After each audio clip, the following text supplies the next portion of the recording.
এই শান্তিটা গেল কোথায়? কোথায় আছে এই শান্তিটা? যে শান্তির তালাচে প্রত্যেকটা পুরুষ নারী তৃষ্ণার্ত নয়নে তাকিয়ে আছে, এই শান্তিটা কোথায়? শান্তি কোথায়? শান্তি কোথায়? শান্তি? রব ডাক দিয়ে বলে, বান্দা পেরেশান কেন তুমি? বান্দা বলে, মওলা শান্তি নাই।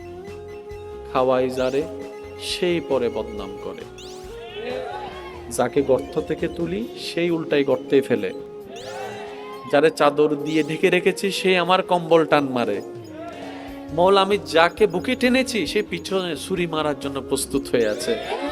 এমনকি যাদের জন্য দিন রাত খেটেছি, এক সময় সে আপন জনেরাই, বউটা, স্বামীটা, সন্তানটাই চোখ পল্টি মারে, আমাকে আর চিনতে পারে না। যতদিন দিতে পেরেছি আমার চাইতে ভালো আর কেউ নাই। আজকে আমি 3 মাস অসুস্থ হয়ে আছি, আমার ছেলে আমাকে বর মনে করছে, আমার স্বামী আমাকে বর মনে করছে, আমার বউ আমাকে বর মনে করছে।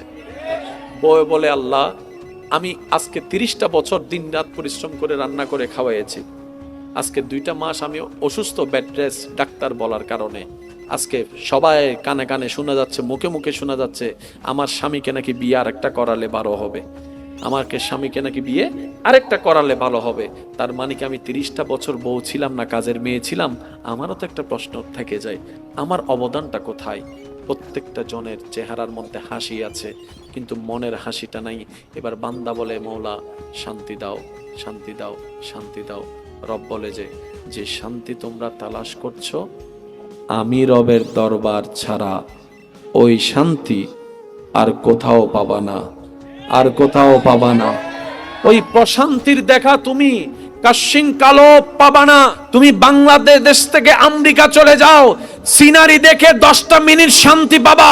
কক্সবাজারে গিয়ে ঢেউয়ের মধ্যে গেলে কিছুক্ষণ তুমি আনন্দ করবা, 10 দিন পরে সেই কক্সবাজার তোমার কাছে বোরিং লাগা শুরু হয়ে যাবে, সে সিডনি তোমার কাছে বোরিং লাগা শুরু হয়ে যাবে, মালদ্বীপ তোমার কাছে বোরিং লাগা শুরু হয়ে যাবে। কারণ বারবার দেখতে একটা জিনিস ভালো লাগে না। এই শান্তি তুমি কোথাও পাবা না যেটা তুমি খুঁজছো। বান্দা বলে, মওলা দাও না, কোথায় পাবো? রব বলে যে একটা শর্ত পূরণ করো, তোমাকে আমি সেই শান্তি দান করব। সুবহানাল্লাহ। তুমি